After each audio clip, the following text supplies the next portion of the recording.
Hi, I'm Patrick, and welcome to my whiskey den.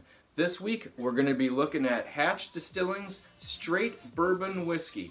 And if you can't see, check that out. There's a little picture hidden in the background of the label. That's pretty cool. I dig that.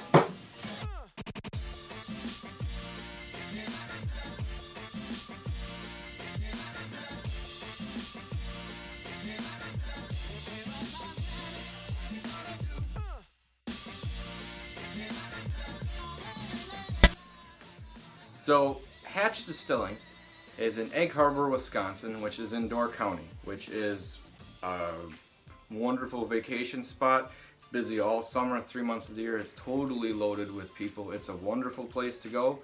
And a major reason why is because they have a lot of wineries up in Door County. But with this, there's kind of like that evening point that I like where there's a lot of stuff the women go do, and maybe we can stop at a distillery as well too. But this is right on the main drag, so it adds to the whole little city of Egg Harbor. If you've been to Egg Harbor, it's almost across the street from the Shipwreck pub. So if you're going up to Door County, not only do they have brew pubs or breweries up there, they have wineries, and now they have 2 distilleries. So besides all the water activities, camping, moonlight rides, and boats, and also I think they have a drive-in theater as well too. So there's all sorts of stuff going on up there, but this adds to it because now there's something for everyone up there, and it's not that far of a drive away, especially for me. I'm only probably about 45 minutes, an hour away from where this is, so I'm usually pretty excited about this. Another wonderful thing about Hatch is that, sorry, I was swirling. I should have been doing the review first. So let's start with this. Let's start since I poured it. We're gonna go to the whiskey. It's a 35% rye, 65% corn mash bill.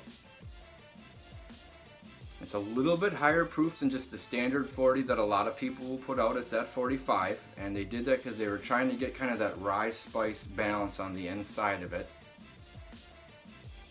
Okay, it's a little, I'm getting like a flat note. There's a couple high-pitched like citrus notes in it. I'm definitely getting the rye, because some of the, but more of like a rye bread than a rye, because it seems to be a little flatter. Than some of the other stuff. Oak barrel, vanilla. Not too much else in there right now, but that's a few things going on. And for just a 2-year-old bourbon, which this is, that's not bad. They actually, and what another thing that I like about this is the company is that they actually put right on the back of the bottle, and I might not be able to get in there and see it, so I'll tell you. It is that they got it from Death's Door Distillery. They kind of sourced this because, like I said, they just opened. So it's hard to have especially with whiskey, you can't have stuff that's 2, 3, 4 years old if you just opened.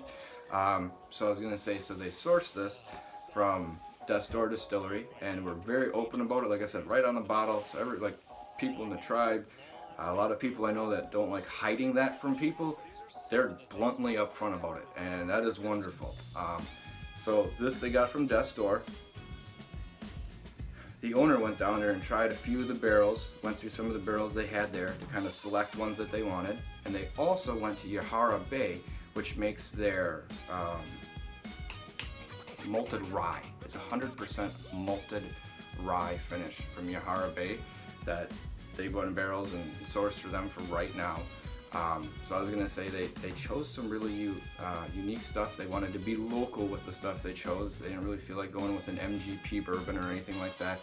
Since they wanted to be local as they're coming through here, starting to grow up, they didn't want to kind of break that chain right away. And I kind of respect that. I respect that. So let's get back to the whiskey. We'll jump back into them.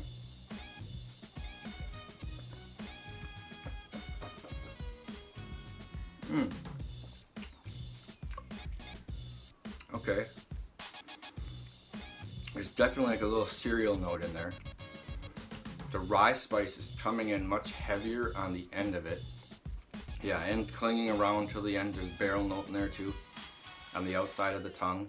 on the finish. The finish is holding on decently well. I'm enjoying the finish quite a bit right now. Well, I'm gonna say maybe a little bit of molasses in there too. Really light. There's just a little bit earthier note there and sweeter.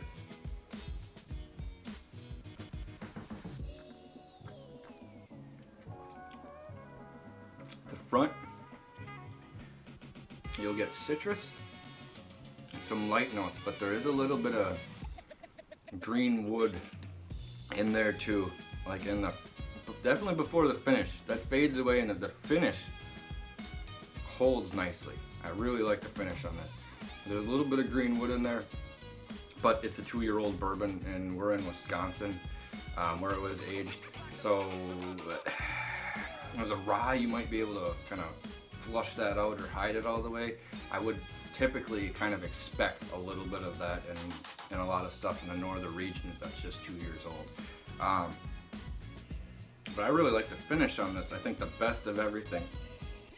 The smell, the flat smell really hides the rye spice on the end. It's interesting. I like this. But I'm also going to spin it around because, like I said, I'm excited about the actually distillery itself because it is young and opening. They're taking what if I were going to do it, steps that I would do similarly with kind of releases like this, as they're beginning to lay down their own juice and barrel it and have a barrel room where it's at. They are planning on some releases coming up, which I'm excited about because that's going to be actually their first thing with their flavors.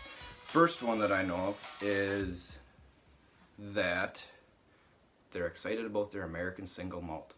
They're hoping to release that next year around Christmas, and I am too. They figure that's going to kind of be their flagship whiskey, and it sounds interesting. They also in 2021 are going to have, 2 releases of their versions of a bourbon.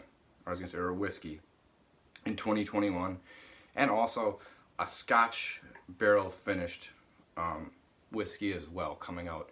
So these things are all planned and laid out as things are progressing. So I'm excited about that because to be successful, you do have to have a decent plan, and this is very similar to one that I would use if I were going to do that. So I'm all behind it. Oh, and I also had a chance to ask Chris, who I was going to say is the owner, who used to work at Door County Peninsula Winery and Distillery for about 3 years. He was a lead distiller and CEO over there, but he left and kind of went out on his own. And I think you can kind of see why, because I've always only seen them release stuff that was lower APV, usually typically as like 40%. It tastes a little watered down to me, and you can tell by what just with this, there's more flavor in it.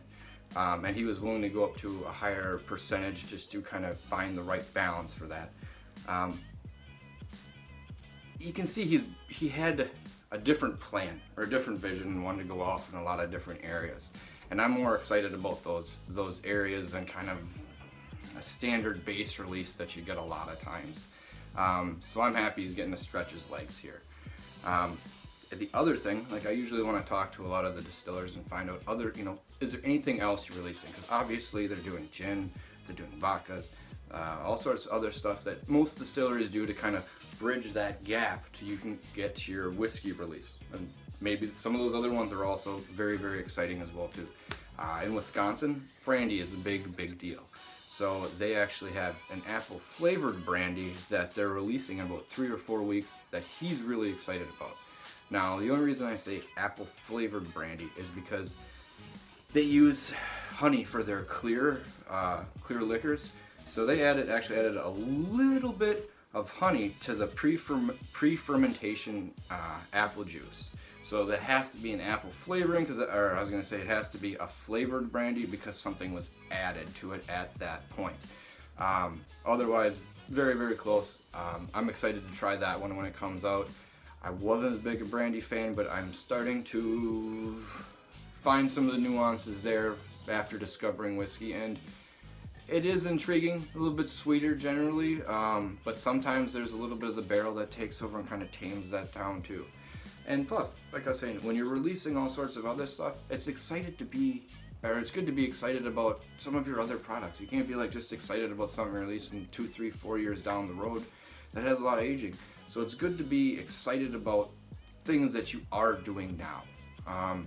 So I just wanted to say to Hatch, thank you very much, Chris, for giving me all the information. I know it's a busy season up there. I'm really happy you gave me the time to answer that. This is pretty decent. I am overly excited about all the things that are upcoming, and if you get a chance to go up to Door County, this is well worth the stop into it. It has a very nice open room. You can see the distillery right in the back. They do have some tours, but it's a wonderful stop in the middle of a day like that. It's something to schedule in, especially if you're a whiskey fan, which I'm assuming you are, because you're watching my show, and this is what it's about. So, cheers to everyone out there. Remember, it's not the size of the den that matters. It's the love of the whiskey.